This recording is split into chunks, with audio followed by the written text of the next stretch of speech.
Ayun guys, ito yung parusa ko dahil panalo si Paring Ethan sa challenge namin. Ito naman. Uy. Tama na.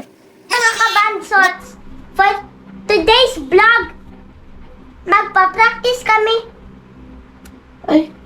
ng spelling.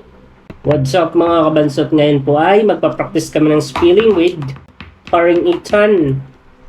Pero, Kapag nakatama siya ng 10 sunod sa ipapractice naming spelling para sa darating nilang quiz B, magkakaroon siya ng reward na laruan. pag may mali ako, may consequence ako. Ilalagay ako ng lipstick. Kaya pag tama ako sa 5 susunod, may consequence. Lalagyan ko lipstick si Daddy. Let's go! Let's go. Let's go. Teacher. Okay. Narinig ko na.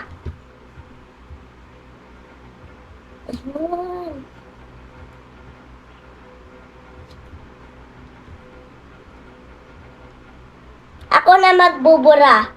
Okay. Okay. Ay, ipakita mo sa camera. Pakita mo sa kanila na tama sagot mo. Kita nyo guys? Okay. Next. Father. Father. Father. Yan! Tatay. Wait, sulatin ko dito. Father. Father.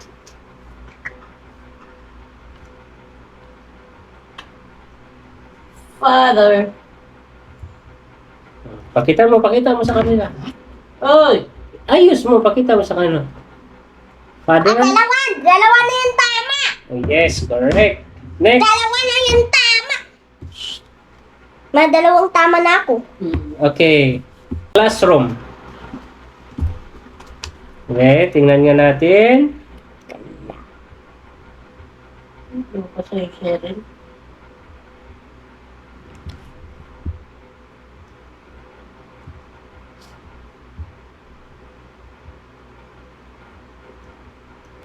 Okay guys, ito po yung sagot niya. Classroom.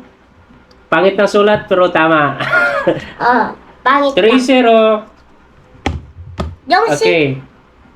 Next. Okay, Bora. Brother.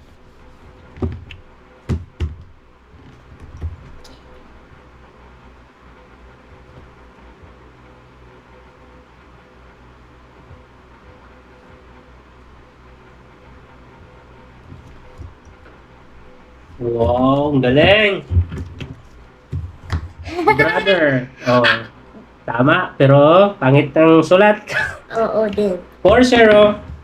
Next. Yan lang ang kailangan kong improvement. Sulat. Next. Mm. Spell the word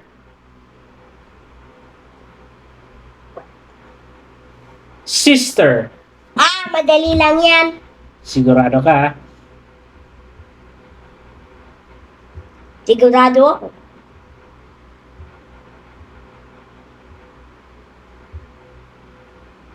Okay. Diba? Ang dali, oh.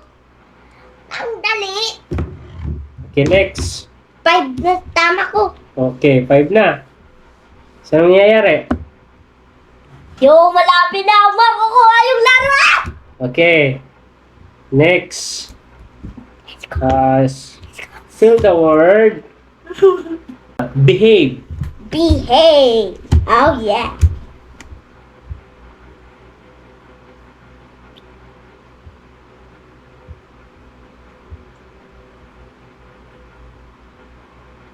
Ay, sino no yung sulat nyo? Tama yung sagot niya, pero ang pangit ang sulat. Yan ang yung improvement ko, sabi ko, diba? Oh. Spell the word honest. Honest. Oh. Oh. Kailangan niya ng bata maging honest sa lahat ng oras. Wait, burahin ko lang to.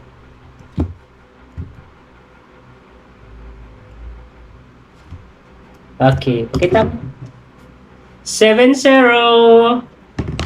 Okay, next. O, tatlo na lang!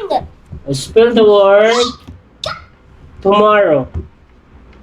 To. Okay. Tingnan nga natin yan ha. Karon ka. Toma. Ay, patay na.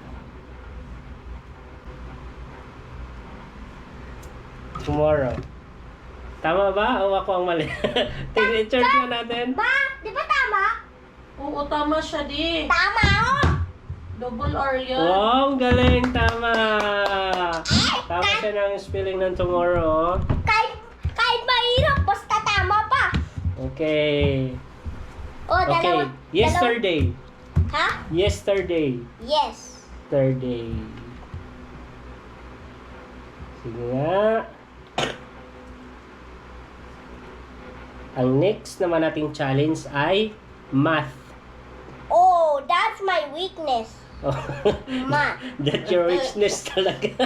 Yeah, because I hate math. Makakabawi ako dyan. Malalagyan niya ako ng lipstick ngayon dahil pag tumama siya dito, istalo na ako. Babawi ako dun sa math. Sigurado mapupuno yung mukha ng lipstick nito.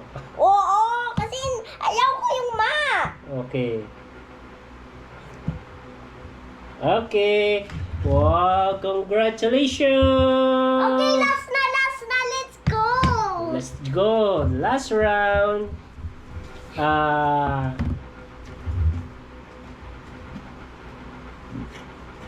Ano na lang? Ito, medyo mahirap to. Beautiful. Ah. Oh. Okay? Beautiful.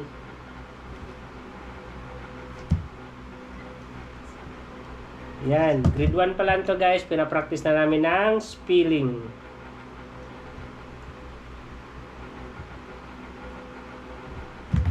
Wow! Galing! Tama pa rin oh, kaso nga lang yung sulat. Ma, na-spelling ko yung beautiful. Wow! Congrats! So, Bigay na yung... para mabigay yung laruan, close mo na yung eyes. Dahil panalo si Paringitan guys, meron siyang reward na laruan. So, Bruh. Give me it or else. surprise! Oh, Let's go! Thank you, Dad! Hoy, ako bumili niyan. sit down, sit down. Thank you, Ma. Pakita mo dun sa kung ano yung reward mo. Lapit mo sa ano. Sit down kasi di nakikita dun sa isang camera. Oh, ano masasabi mo? Thank you, Ma. It's a work laruan? Opo. Like Lego? Opo. Thank you po, Ma. Love you. You're welcome. Lord. Thank you, Lord. And that's guys, panalo si Paringitan sa unang practice namin para sa darating nilang quiz B. So far sa spelling is okay. Abangan natin sa next vlog namin about sa Wizard. mathematics. Yun. Bye-bye guys. Si bye-bye tol kabansot. Bye-bye.